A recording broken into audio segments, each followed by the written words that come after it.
Okay, we're live. Hi, this is William Ramsey. Welcome to William Ramsey Investigates. On today's show, I have a very special guest, returning guest, Stephen B. Ubaney. We talked about his earlier book titled Who Murdered Diana. So if you want to go listen to that, you can go through my archives and see that. But today we're going to talk about, I think it's the first book in the series that he published, which is Who Murdered Elvis. He also has another one titled Who Murdered FDR. And then he has another one coming out in the future, Who Murdered Tesla. I think the planned publication date is 2024. And Steve's full website is whomurderedbooks.com. So I'll include that in the show notes. I thought Elvis died of a drug overdose. Then I started looking through all the facts of this case, and there's a lot of problems here. So I'm glad Steve returned. So Stephen Ubaney, welcome back to the show. Yeah, it's great to be back. Thanks for having me. Awesome. So for people who may not have heard our last show, can you kind of talk about your background? You said this was the book that in the pre-show, you said this was the book you researched the most about. Can you kind of talk about how I know you wrote about it in the book, but how you initially got interested in looking into Who Murdered Elvis? Well, I've always been a fan. I mean, my mom, I got that from my mom. I think I grew up spinning the original 45s when I was a kid. And when he died, I never believed the story. And I don't think anybody believed it. And we were right not to believe it because it was ridiculous. And, as I matured and grew a little older, I wanted to learn a few more things about this. And we have these things in our lives that, just don't ring true when we put them in the back burner and say, oh, well, I'll look at that at another time. And well, this was the time. So I was at the 30th anniversary of his death, and I'm watching this thing on television, and all the people who found his body, I think there were 5 or 6 of them, none of them could agree on where he was found, what color pajamas he was wearing, what time of day it was. I said, man, this is one magical corpse. So you combine that with a fabled cause of death, which I didn't believe in the first place. So I said, I've really got to get to the bottom of this. So this is how, this is what started the whole thing. And I just started poking around for my own knowledge. I didn't want to know Elvis Presley was murdered. It bugged the hell out of me, especially being a fan. I didn't want to know this. But right. He had a premature death. He died on August 16th, 1977. He was only 42. He didn't look great. He wasn't in great shape, but there's some real concerns. I mean, so nobody could come up with actually the real story of where his body was found, right? Like, oh, the bed or the bathroom or whatever. Yeah, Joe Esposito, his road manager, said at Baptist Memorial Hospital that he was found dead in bed. And then 45 minutes later at Graceland, he told the authorities he was found dead on the floor in front of the toilet. Well, Joe Esposito is no longer with us, but what I can say about Joe is that he always tells us the truth. He just told it 4 different ways. And everyone involved in this, all of the people who were in his Memphis Mafia, which is his inner group of people, they just continue to tell different stories about the same event. And it's crazy. It really is. So I started out trying to get to the bottom of all of it. And this book, you're right, it was volume 1 in the series. I did 2 Elvis books. I did one 5 years later, which was the 5th anniversary edition that has even more information in it. So there was 10 years of work that went into this book. And so you started out just by noticing the stories didn't add up with the people surrounding him. Can you talk about Elvis's the kind of Memphis Mafia that surrounded him, what he was doing up into the days of his death, and kind of he had a pretty curious, I think largely unknown connection with law enforcement, right? Yeah, Elvis had a very interesting connection to law enforcement. Of course, a lot of people don't know that on December 21st, 1970, he became a federal narcotics agent. And Richard Nixon, he wanted to get that moniker because he wanted to fly around the country with his guns on him because he was getting death threats. So he was a federal narcotics agent. He also was, everywhere he went, every county, every town, he used the local sheriff's department and local police department to help with crowd control and so forth. So he was very, very blue friendly. He got along with cops really, really well. and he collected badges. They would give him honorary badges. It's actually pretty interesting. But um, yeah, he was starting to get some. He was really starting to get some very serious death threats. So he wanted to beef up his arms on him. I mean, he would stand at the wedding of Sonny West wearing 4 pistols. He would go on stage under the bell bottoms with a pistol on his ankle. I mean, this isn't conspiracy talk. This is real talk. They wanted this guy dead. Scary stuff. Yeah. Why did they want him dead? Lots and lots of reasons. I want to first talk about what you mentioned earlier, and then I can go into that about Elvis not looking good at the end, which he did not. Elvis did have a couple of health problems. He had hypertension. His blood sugar was a little too high, but the bloated, pasty look that we look back now and say, "Oh my God, he was in terrible shape." He Elvis had a birth defect. It was a twisted colon. And it's common in boys. I didn't know that. One of my friends is a forensic pathologist. I had a conversation with him and a couple others before I wrote the book. Common in boys to have a twisted colon. And when you combine that with downers, you're going to end up with constipation. If I'm a doctor and I prescribe uppers, you're going to get the runs. Downers are going to constipate you. So you take a birth defect of a twisted colon combined with downers, you're going to be compacted pretty well. And that was discovered at the autopsy. Elvis probably hadn't had a bowel movement for a month. And this contributed to, and he was scheduled for surgery actually to take care of it. He never made it. They got to him beforehand, but that explains that look, that very strange pasty look that he had in the last month or so of his life.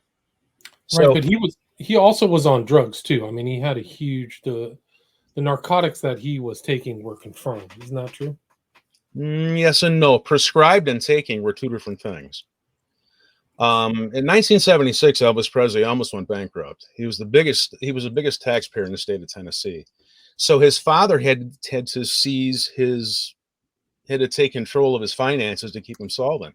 So they started to do away with certain things. They sold a plane, which I'll get into later, which was a fiasco, and that's how he ended up. The mob was after him over that, but they were trying to keep solvent. So Elvis's Memphis Mafia, his inner group, were all pill poppers. And Elvis said, "Look, I don't want to hear about this from my dad. Just write everybody's prescriptions under my name so my dad will get off my back." So a lot was made. In 1979, ABC's 2020, Geraldo Rivera did a great special on the death of Elvis, and he an entire sugar bowl full of pills that Elvis Presley was prescribed to him, but prescribed and taking are two different things. At the time, so he wasn't. If there was a handful left, there was a couple left in the bowl, Elvis would take them, but everybody had their hands in that bowl. So he wasn't taking what everyone had said he was taking. I had a conversation with his doctor finally, and he said he didn't even have control of his drugs. There was a nurse who was on premises who would dispatch his drugs. He didn't have control of his drugs.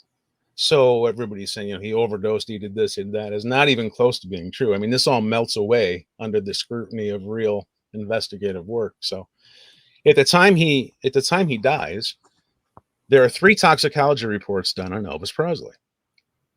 And the first one was done at the University of Tennessee. Baptist Memorial, the hospital he died at, didn't have a lab. So the University of Tennessee toxicology report, and there are 4 levels of drugs that you find in your system: trace, therapeutic, which is what a doctor would prescribe you; toxic, which will make you quite sick; and then of course lethal, and we all know what lethal is. In the case of Elvis Presley, there were a couple of drugs there were 4 different drugs that were found between the trace and therapeutic level.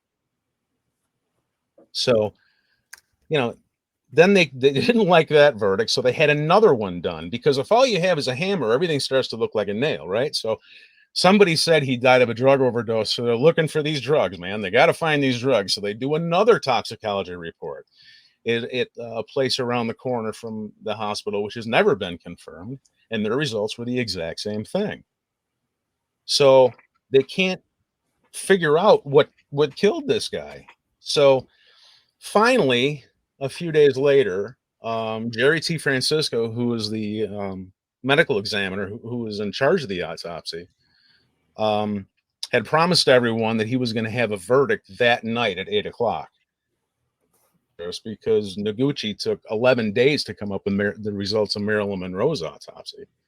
So he goes out without one fingerprint being lifted from Graceland, without any of the toxicology reports being back, saying that he died of cardiac arrhythmia, which is a bigger story than Mother Goose could tell, because a coroner can't diagnose cardiac arrhythmia. You have to have a beating heart. And a regular heartbeat can't be detected on a heart that stopped.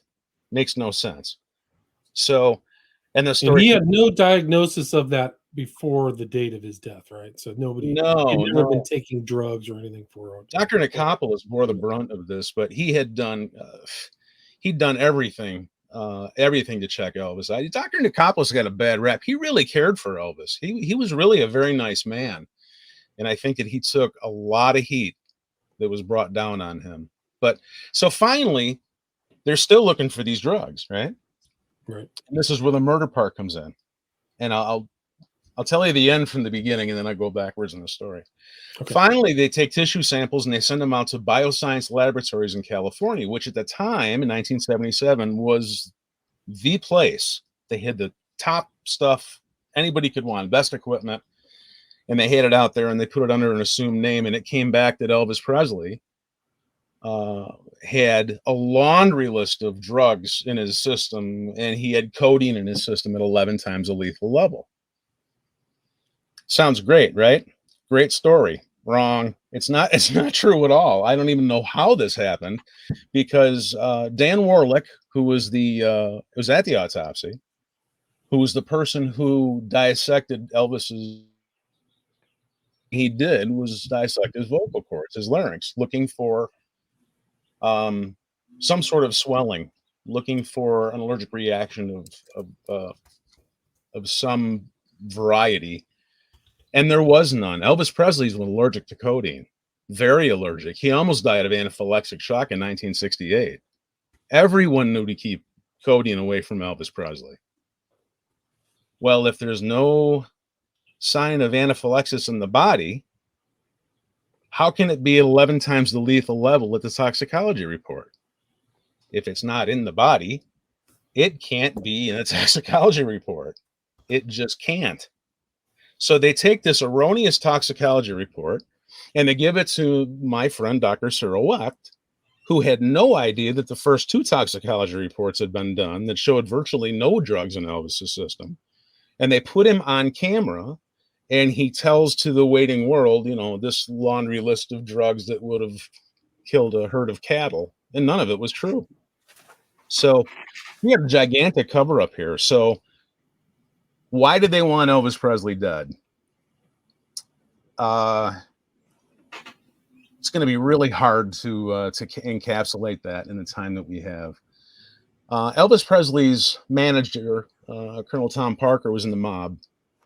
He was not a colonel. His name was not Tom Parker. His name was Adrius Van Koo, and he came from the Netherlands. And he snuck over here in the hold of a ship. And there's details about this in the book that I'm not going to give away. Goes into the army, goes AWOL. And when he goes AWOL, he takes the name of his commanding officer, Tom Parker. And he puts Colonel in front of it because it sounds great, right? Colonel Tom Parker. Right. This is why Elvis Presley could never pray abroad, because Colonel Parker could never get a passport because he wasn't an American citizen. He snuck in. So Colonel Parker had a long-standing friendship with a few mobsters in Vegas. and I'll come up to the murder here in a second. Milton Prell, who's the first one in Vegas, who was part of the Detroit syndicate. He owned the Bingo Club, later became the Sahara, the Aladdin, the Mint, big mob guys. Another one was Mo Dallas, who actually funded GI Blues in 1960. He became a huge friend to Colonel Parker.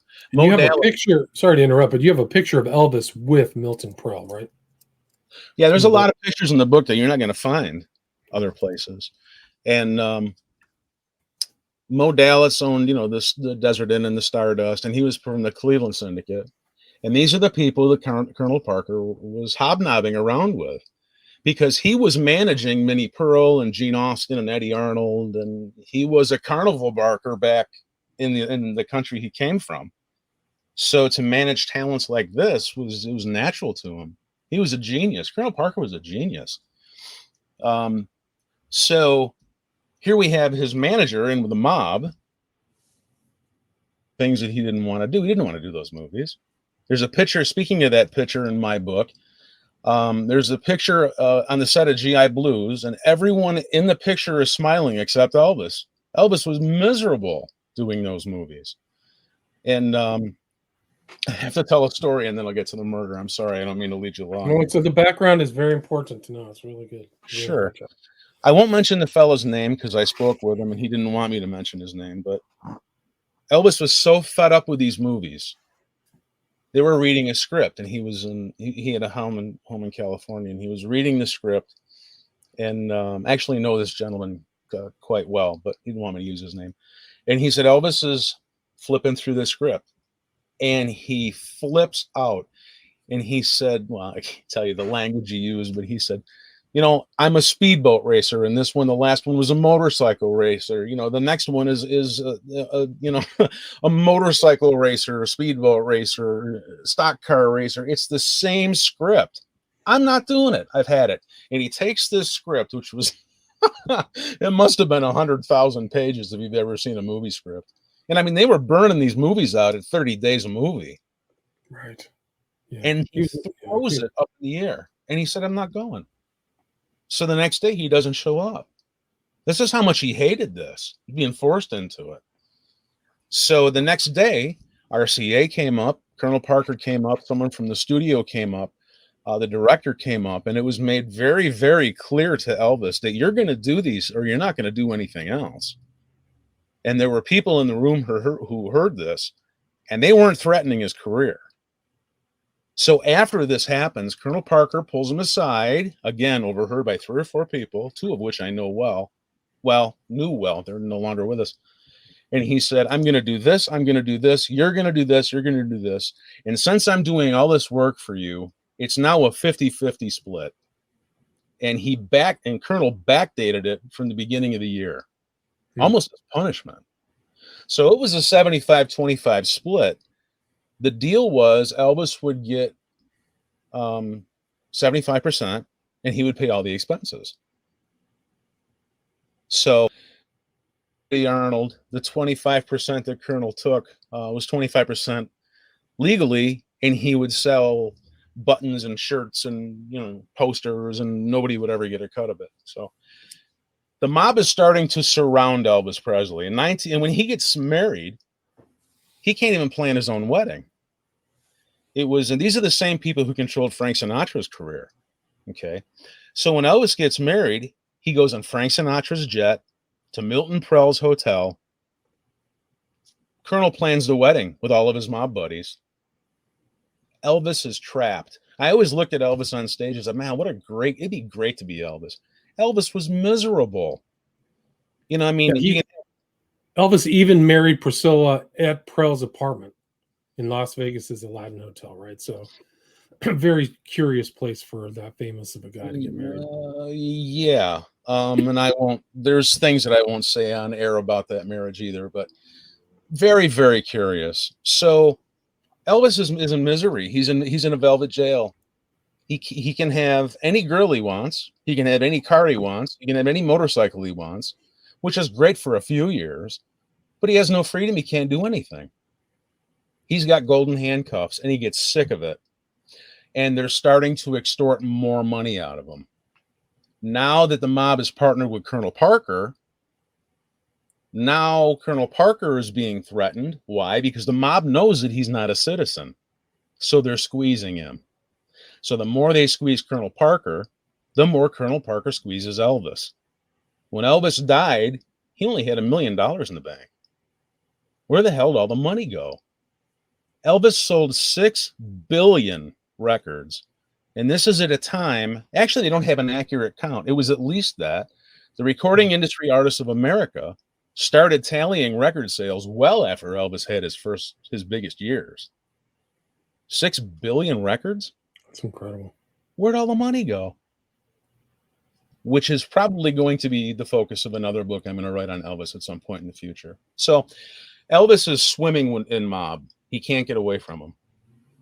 So he goes to Nixon and he wants this narcotics badge because he wants to carry guns. He also surrounds himself. He starts getting into martial arts. Elvis is a black belt. And he starts to surround his Memphis Mafia with other people who were black belts, who were bad dudes. It's starting to get very hot and heated around him. So Nixon says, sure, I'd love to have you. Elvis Presley hated drugs, street drugs.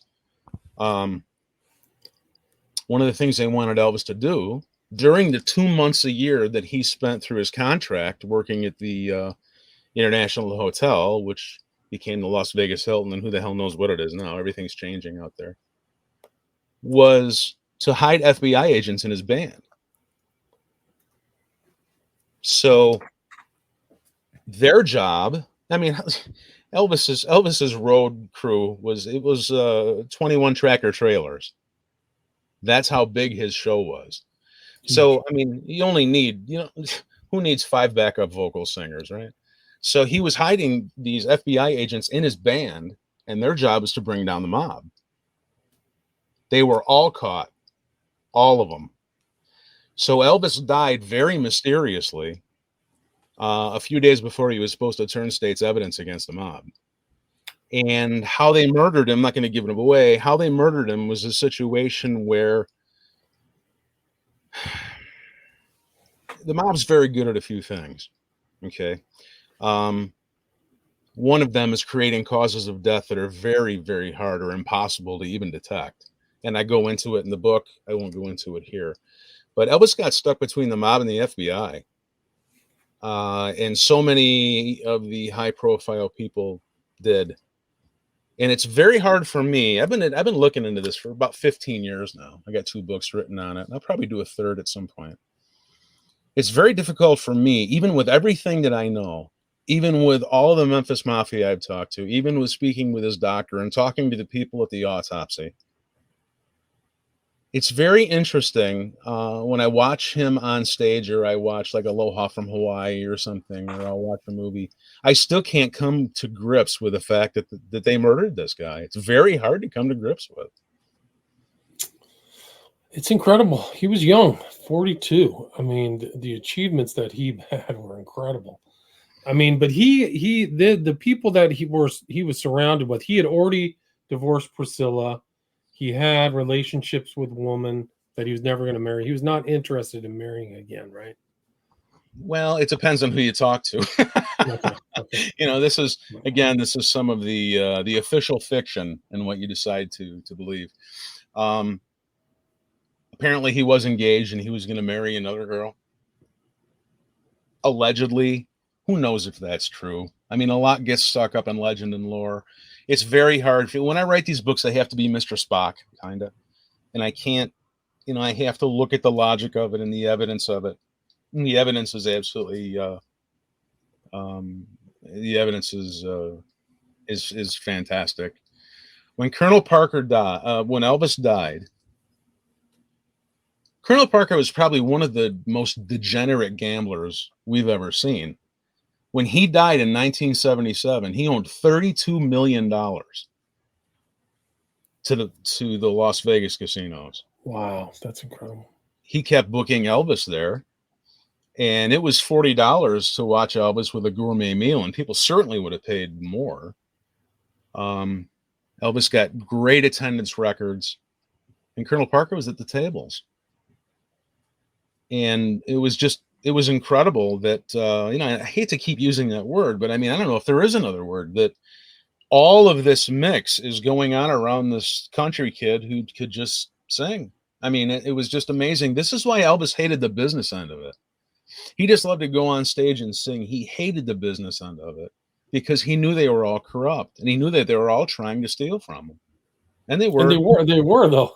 That's the whole thing. Like, wasn't his retinue like notoriously free with his money and all kinds of stuff? Like, they were abusing his generosity, right? I'm sorry, you'll have to repeat that. You broke up. Well, I just thought that the entourage around Elvis abused his generosity. They were notorious for that, if I remember correctly. Well, they didn't have to abuse it very well. They didn't have to ask for anything because he just gave and gave and gave. I mean, there was one. This guy was really something. I mean, the more I researched and learned about this guy, and the more I talked to some of the Memphis Mafia members, the more I started to realize what an incredible human being this guy was. There was a story where, I mean, he would give away Cadillacs and motorcycles like it was lunch money. It was just absolutely, amazing. There was one story where he was at a Cadillac dealership in California, and he was in there buying, excuse me, he was in there buying, it was just a Cadillac day. He decided he was going to go buy Cadillacs for everybody. I mean, he's making $125,000 a week playing on stage, 2-3 times a night. I mean, nobody works like that anymore in Vegas. I mean, it was almost like entertainment servitude. I mean, now you play, every now and then, 2-3 shows a night. He was so tired by the time he got done playing that he was about cross-eyed, So he's making $125,000 a week. It's a lot of money. So he decides he's going to go. When Elvis bought a Cadillac, he bought them for everyone that was around him. Same with motorcycles, same with horses, same with trucks, everything. So it was Cadillac day. So Elvis decides he wants this baby blue Cadillac with a white top. And he didn't matter to him if he gave it away the next day. He wanted it that day, right? So he goes to this Cadillac dealership, and they can't find exactly what he's looking for. So he said, okay, well, Red, you're going to get this one, and Sonny, you're going to get that one, and this one's going to get that one. Still no car for Elvis, right? So as they're walking out, there's this woman walking down the street, and this dealership is not in the greatest of neighborhoods. So this girl walks up for an autograph. She's about 30, and Elvis can tell she doesn't have much.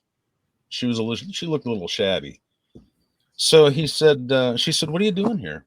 And he said, well, I'm buying a couple Cadillacs. We just decided on a whim to get Cadillacs. So he started talking to her. She was married and had 2 kids. And long story short, he bought all of the guys with him Cadillacs that day. He bought her a Cadillac. He bought her husband a Cadillac and both of her sons Cadillacs. That's amazing. I mean, he spent money. I heard that he would send a plane to get his favorite sandwich from some place in Colorado. Did you ever hear that story?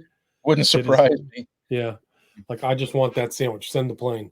Yeah, I mean, when you're Elvis and you can have anything you want, anytime you want, from anybody you want it from. Absolutely. Did you ever find out what happened to all his money? I mean, his heirs are still worth a fortune, aren't they? I don't know. I can't speak for them, but I do know where a lot of the money went. I'm gonna hold on to that one because that came to me through 2 Memphis Mafia members who were no longer with us, and I think that's privileged information. So, speaking of privileged information, I thought I was the only one that knew Elvis was murdered. Boy, was I surprised. So, the first Elvis Presley's father, Vernon Presley, the first words out of his mouth, "Oh my God, they've murdered my son." So, I mean, this begs 2 questions: who are they? And why did they murder him? So Vernon Presley was so convinced that Elvis Presley was murdered, he hired 2 private investigators to find the murderer. Wow. And Vernon died. They were hot on the trail, and they were closing in. The problem was Vernon died shortly after Elvis. So all of the information that Vernon had ended up in my book, and I ended up following through with it. There was a lot of people. Dick Grobb, who just died, he was Elvis's chief of security. We lost Dick, I don't know, about 16, 18 months ago. I did not know Dick Grobb. He was one of the only Memphis Mafia members that I didn't know. He wrote the book, The Elvis Conspiracy. He was on duty that night, and he wrote in his book some of the things were extremely strange. He completely believed that Elvis was murdered. I didn't know this. I published his book, and then all these people come out of the woodwork. Yeah, what a great book. We knew he was murdered too. I'm like, you gotta be kidding me. Ginger Alden, one of the quotes that she has said that they were talking about foul play when they were investigating Graceland, and she said she couldn't rule it out. Vernon was questioning her, and I mean, she couldn't rule it out. Susanna Lee. This is a very interesting story. Susanna Lee was Elvis's co-star in Paradise Hawaiian Style. Super nice lady, 16, to a horrible battle with liver cancer. And she said she knew immediately that Elvis had been murdered. And she said she was terrified to do the scenes with him because she had just left a movie with someone else and they were not very nice. And Elvis is the biggest star in the world. Elvis Presley was more famous than anybody who's ever been famous. Average people. Yeah, he was the king, right? That was his nickname. You're not kidding. Average people talk about meeting celebrities. Celebrities talk about meeting Elvis. I mean, he's the king. He really is. So she's terrified to meet him. And the first 3 or 4 scenes that she did weren't even with Elvis. They were with body doubles. There were 2 body doubles, one named Matt and one named John. And she did tell me their last names, but it's long gone now. I can't recall. But she said they were the same size. They were surgically altered to look like Elvis. Wow. And, obviously you go to, fun in Acapulco, Elvis was not diving off those cliffs. I got news for you. So they were stunt men and body doubles. And she said the movie was well underway before she met Elvis. And if you look at Paradise Hawaiian Style, there's a photograph of her with her arms around Elvis. And it's a photograph, and the 2 of them are looking at the camera, except there's one problem with that. That's not Elvis. This guy has very big jowls. He had a U-shaped face. Elvis had a very triangular face. So this Elvis is alive thing, this is who these people are seeing. These people are of that age after Elvis died. And believe me, I wish he was still alive. The man is not alive. If he is, he's walking around without most of his vital organs because the doctors still have him in dry ice, or they did last time I knew. This is who these people are seeing. And I used to be part of that Elvis is alive group because they are finding things. They are finding evidence to suggest that he's alive. Problem is, the evidence that they're finding has been planted there for them to find. I see. Because the more time we spend looking for Elvis at Burger King, the less time we spend solving this murder. Right. So they have to let this go, and they have to get on board with the rest of the body of evidence. And I was in that camp for a long time too, until I saw the whole rest of the story. And now I realize, how badly they wanted him dead. And it got to the point where they were coming after him so hard that right after Aloha from Hawaii, February 18th, Elvis is on stage in Vegas. And 4 guys rushed the stage. Wow. I mean, this is substantial. So a couple of guys, Elvis had been getting death threats, and now it's getting physical. Now it's really ratcheting up. So Elvis had his security crew around him all the time, and they were behind the curtain watching the crowd just for this reason, 4 guys rushed the stage. 3 of them got taken out by the bodyguards, and 1 of them got to Elvis. And Elvis was off to the left-hand side of the stage. He wasn't paying attention. He was probably kissing some girl or some stupid thing. So when he turns around, there's this guy, coming after him, and Elvis foot swept him into the crowd. I mean, and there was somebody who had video of that I was trying to buy the rights to that video, and kind of fell apart. They wouldn't sell. But I mean, this isn't conspiracy talk. This is real talk. So they really wanted Elvis Presley dead for a lot of reasons. You know, he started to cancel shows. He had he went on the outs with Colonel Parker, and Elvis Presley was standing in the way of a treasure trove of profits. They started Boxcar Enterprises in 1974, which was kind of like Elvis Presley Enterprises way before Elvis Presley Enterprises. So what that did is it was designed to make money off his image, off his name.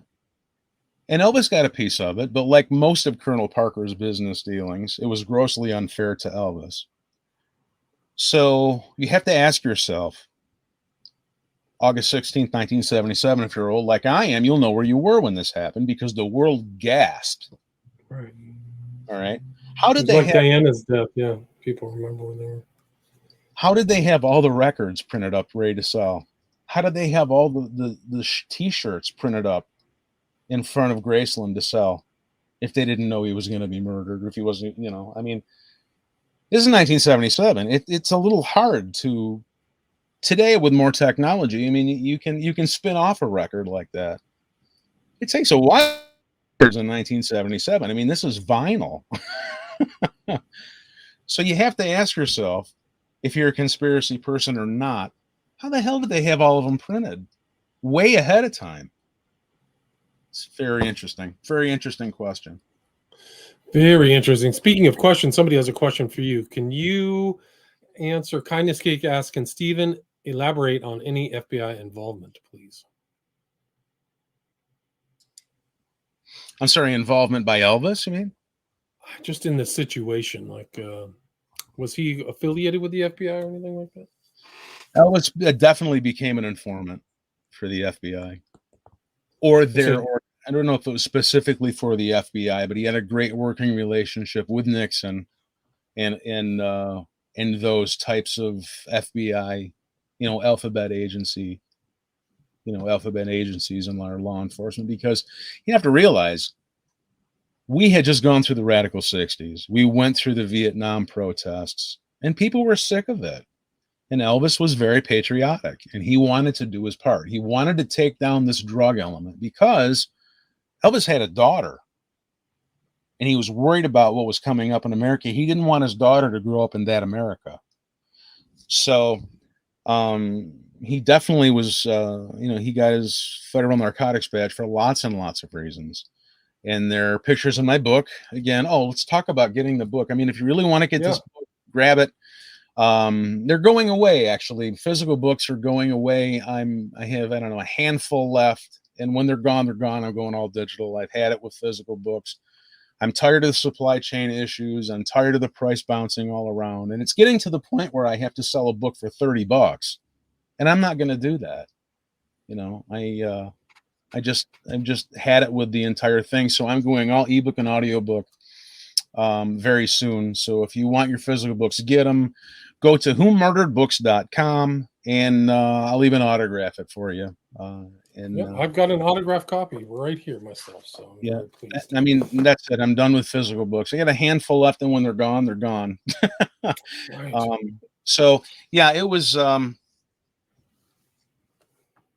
nerve with this book. I was on television in Memphis twice. Well, no, 1, 2, 3 times. And I was invited back a few times and I just never went. I was coming off the studio and I was talking about the book. And it was Elvis Week, which they used to call Death Week, but now they shopped it around and Elvis Week sounded much better, so they call it Elvis Week now. It was the week he died. So I'm coming out of the studio and I'm walking in my car. And this police officer walks up to me, and this guy, I'm no tiny guy. I'm 6'3". This guy is gigantic. I mean, this dude looked like a sheet of plywood. All right. And he's dressed like a cop. And he asks me, he says, "Are you the one that was just on television talking about Elvis's murder?" And I said, "Yes." I'm thinking this guy wants a book or an autograph or something. The guy turns sideways and puts his thumb on the top of his holster. And says, "If I were you, I wouldn't start naming names." And man, I ain't never been so scared before in my life. So there's definitely something in Graceland, or I'm sorry, in Memphis specific. There are people who know a lot of things down there and they're not talking. Susanna Lee, I have to come back to this story. Susanna Lee made the mistake of, she was great friends with Elvis. She lived in Memphis and she was great friends with his father. Elvis died. Graceland was, and she was helping Vernon go through all of this because Vernon wasn't in great health either. So she made the mistake of going on television in 1978 saying, "When are we going to solve the murder of Elvis Presley that everybody knows happened, but no one's talking about?" As a matter of fact, even today, there are whispers around Graceland with some of the employees, and I know their names, and I'm not going to repeat them because I can't. They kind of know something happened that's not status quo. Why do you think they don't want you upstairs at Graceland? You can't start walking through a crime scene. This is the biggest case in history, and no one's talking about it. Anyway, Susanna Lee mentions it, and all of a sudden, somebody shot at her a couple times. They clipped her brake lines. Somebody jumped the wall to her condo, and she was a big dog lover, and she had 7 dogs, and they killed 6 of her dogs, and one of the dogs was out in the garden, and the guy didn't see it, and the other dog just made mincemeat out of the guy. He got prosecuted. They finally stopped the subtle tactics and just burned her house down. Wow. I mean, she really paid a hell of a price. And she was in the middle of writing. She has one book out, Paradise Susanna style, actually. It's been a long time ago. And she was in the middle of, she was right at the end of publishing her last book about Elvis's murder. And we lost her. And I was told that I can't do anything with it, obviously. But people out there know the truth, for sure. They're just not talking. And I think they're afraid to talk. Yeah, they've probably been threatened, right? You talked about Jared Parker. Some guy took some bullets too, right? Yeah, on the back of that book, there is a fella there's a picture of him murdered and bleeding, and his name is Jared Parker. Jared Parker, you can't make this up. Jared Parker was going to be the keynote speaker at an annual Elvis Presley conference in 2007, I think. And he had purchased at auction letters that Elvis Presley had written saying that people were following him and, he was worried about his safety and so forth. On the way to give this keynote speech or this keynote address, the guy gets murdered. And guess what they steal? They steal the letters that he had bought, saying that Elvis had, in harm's way. And Steve, we're at the 45-minute mark. The best place to get the book is through whomurderbooks.com. Is that correct? Absolutely. That's my website. I'm sure that's the cheapest place to get it. Don't even bother looking at any other places. I saw it somewhere for sale for $1,400. It's insane. Why would anybody pay that for anybody's book unless you're, somebody much more famous than I am? Go to whomurderbooks.com. If you want me to autograph it to somebody, if it's somebody's birthday or something, I'll do it. No problem. I'd like to get rid of the handful of books I have left so I can go all audiobook now from now on. So I am reading my own audiobooks. Right. And there's a lot more in this book. You approach the subject of his murder the same way you did Diana. So you take out anybody who can't be. So it's like a proper investigative, progressive approach. So I highly recommend people check out this book. Is there anything you'd like to add or anything I missed, Steve? I just wanted to tell everybody that how I do my books is I tell the story in the first 2 chapters, and then I tell the official fiction, and then I go back with the questions, and I answer the questions, and I come up with a pool of suspects, and I run the suspects through an investigation. Motive, means, and opportunity. So basically, that's what writes the book. I'm kind of like a sculptor who just chips away everything that is unnecessary to be seen. So all of my books are written like that. There's 6 chapters, they're around 200 pages. They're quick, easy reads. I keep them short because I know people are busy. Okay. My next book is going to be on Nikola Tesla. It's amazing to me how Nikola Tesla, who was a guy who didn't really care about financial gain, how he stepped on so many people's toes with great power. And in the end, they got him and stole all of his information. And we're using Wi-Fi today because of Nikola Tesla. Wow, But he was going to give it away. Today, they're charging for it. That's going to be a hell of a book. Yeah, check it out. Again, the author's name is Steve Ubaney, and I will put the link to his website, whomurderedbooks.com, in the show notes. Steve, thanks so much for your time. Hey, it's always a pleasure. Thanks for having me. All right, take care. Stay there.